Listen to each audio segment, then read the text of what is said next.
Hello everyone, MD Gurukul में आपका स्वागत है। तो कल के बारे में कुछ बात कर ली जाए तो कल पहले नंबर पर चल रहे थे हर्ष प्रजापति, दूसरे नंबर पर नीरज वर्मा, तीसरे नंबर पर कूल फ्यूचर, चौथे नंबर पर शिव किंग, पाँचवें नंबर पर ऋषभ द्विवेदी। तो कोशिश करिए आप लोग कि टॉप 5 में नाम आए जिससे कि नाम का अनाउंसमेंट किया जा सके।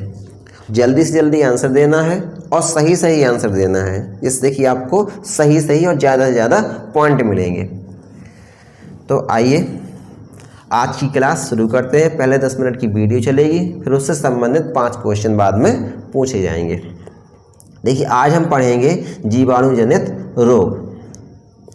तो पहला है हैजा। क्वेश्चन आता है, बताइए हैजा जीवाणु जनित है या फिर वायरस से होता है। तो इससे प्रभावित अंग है आंत। जब भी हैजा होता है किसी को दस्त वगैरह लगने लगते हैं तो क्या प्रभावित होती है? आंत प्रभावित होती है। इससे संबंधित जीवाणु है विब्रियो कॉलेरी। अगला है डिप्थीरिया। डिप्थीरिया से प्रभावित अंग है श्वास नली। इससे संबंधित जीवाणु है कॉरन बैक्टीरियम डिप्थेरियाई। ठीक है। देखिए अगला है क्षय रोग। क्षय रोग यानी कि टीबी। इससे प्रभावित अंग है फेफड़ा। जिसे टीबी हो जाती है उसके फेफड़ा प्रभावित होते हैं, उसे सांस लेने में दिक्कत होती है। इससे संबंधित जीवाणु है माइकोबैक्टीरियम ट्यूबरक्लोसिस। अब देखिए कोढ़ जीवाणु जनित रोग है और इससे प्रभावित अंग है तंत्रिका तंत्र और इस बैक्टीरिया का नाम है माइकोबैक्टीरियम लेप्टी। अब देखिए अगला है टिटनेस। टिटनेस का जो इंजेक्शन लगता है जब लोहा लग जाता है उससे प्रभावित अंग होता है तंत्रिका तंत्र। इससे संबंधित बैक्टीरिया का नाम है क्लोस्ट्रिडियम टिटेनी। अब देखिए टाइफाइड से प्रभावित अंग है आंत। इससे संबंधित जीवाणु कौन सा है? साल्मोनेला टाइफोसा। अब देखिए प्लेग से प्रभावित अंग है फेफड़ा और कांक दोनों पैरों के बीच में। इससे संबंधित जीवाणु का नाम है पास्चुरेला पेस्टस। अब देखिए काली खांसी से संबंधित अंग कौन सा है? श्वसन तंत्र। इससे श्वसन तंत्र में बहुत बुरा प्रभाव पड़ता है काली खांसी से। इससे संबंधित बैक्टीरिया का नाम बोर्डिटेला पर्टूसिस। अब देखिए निमोनिया होता है तो उससे फेफड़ा प्रभावित होता है, बहुत ज़्यादा खांसी वगैरह आने लगती है और सांस लेने में दिक्कत होने लगती है निमोनिया वाली को। तो देखिए इससे प्रभावित अंग फेफड़ा और बैक्टीरिया कौन सा है? Diplococcus pneumoniae. ठीक है। अब देखिए गोनोरिया से प्रभावित अंग है मूत्रमार्ग और इससे संबंधित बैक्टीरिया है निसेरिया गोनोरिया। अब देखिए सिफिलिस से प्रभावित अंग है सिस्न और इससे संबंधित बैक्टीरिया है ट्रेपोनमा पैलिडियम। अब देखिए वायरस या विषाणु द्वारा उत्पन्न मानव रोग। ठीक है। अब देखिए एड्स विषाणु से होता है। इससे प्रभावित अंग होता है प्रतिरक्षा प्रणाली। ये WBC पर प्रभाव डालता है और WBC को जो नष्ट करने लगता है एड्स। अब देखिए रेबीज जो कुत्ता काट लेता है वो उसके अंदर एक विषाणु होता है लार्वा जो कि व्यक्ति के अंदर उसके दांत दब जाता है और फिर जिस केंद्रीय तंत्रिका तंत्र को प्रभावित करता है। किसे? केंद्रीय तंत्रिका तंत्र को प्रभावित करता है। अब देखिए पीलिया से प्रभावित अंग कौन सा है? यकृत प्रभावित होता है, इससे शरीर में पीलापन छाने लगता है। अब देखिए पोलियो कैसे होता है?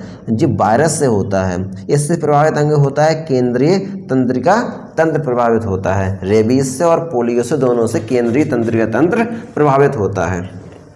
अब देखिए हेपेटाइटिस से यकृत प्रभावित होता है। मेनिनजाइटिस इससे मस्तिष्क प्रभावित होता है।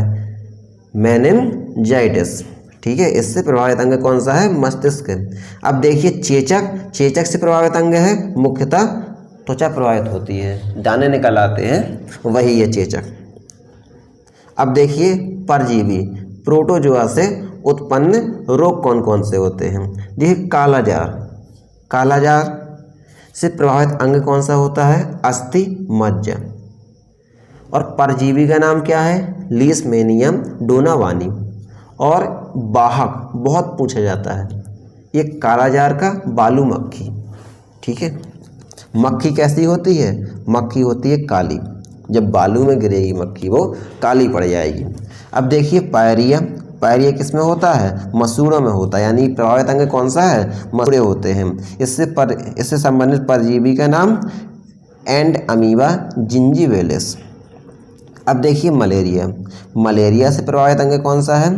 तिल्ली एवं आरबीसी प्रभावित होती है। और इससे संबंधित परजीवी का नाम प्लाज्मोडियम। और इसका वाहक कौन होता है? वाहक होता है मादा एनीफ्लीज मच्छर। ठीक है, अब देखेंगे हम रेडियो आइसोटोप और इनका उपयोग कहाँ किया जाता है। जैसे ये कार्बन 14, कार्बन 14 का प्रयोग कहाँ किया जाता है? जीवाश्मों की आयु ज्ञात करने में। यानी कोई जीवाश्म यदि मिलता है, यानी कंकाल मिलता है कोई भी किसी भी पुराना खुदाई के द्वारा, तो कार्बन 14 के द्वारा पता किया जाता है वो कितने साल पुराना है। ठीक है, अब देखिए कोबाल्ट 60, कोबाल्ट 60 का प्रयोग किया जाता है कैंसर के उपचार में। अब देखिए यूरेनियम, यूरेनियम 238 पृथ्वी तथा पुरानी चट्टानों की आयु का पता लगाने में, यानी चट्टानों की आयु का पता लगाने में किया जाता है यूरेनियम 238। और कार्बन 14 का प्रयोग किया जाता है जीवाश्मों की आयु ज्ञात करने में। ठीक है, अब देखिए आयोडीन, आयोडीन 131, इसका उपयोग किया जाता है थायराइड ग्रंथि का विकार ज्ञात करने में। ठीक है, थायराइड ग्रंथि का विकार ज्ञात करने में आयोडीन 131 का प्रयोग किया जाता है। अब देखिए आयरन, आयरन 59 का प्रयोग किया जाता है आरक्तता का रोग ज्ञात करने में। ठीक है, आरक्तता का रोग ज्ञात करने में आयरन 59 का प्रयोग किया जाता है। अब देखिए सोडियम, सोडियम 24, सोडियम 24 का प्रयोग किया जाता है परिसंचरण तंत्र में रक्त के थक्के का पता लगाने के लिए। यानी परिसंचरण तंत्र में यदि रक्त का थक्का जम जाता है तो उसके लिए सोडियम 24 का उपयोग किया जाता है। ठीक है, आज के लिए इतना ही। अब इसके बाद इस वीडियो से संबंधित 5 क्वेश्चन पूछे जाएंगे जिनकी आंसर आपको देना है। उससे पहले 5 सेकंड का टाइमर चलेगा। ठीक है, तो आइए क्वेश्चन को देखते हैं।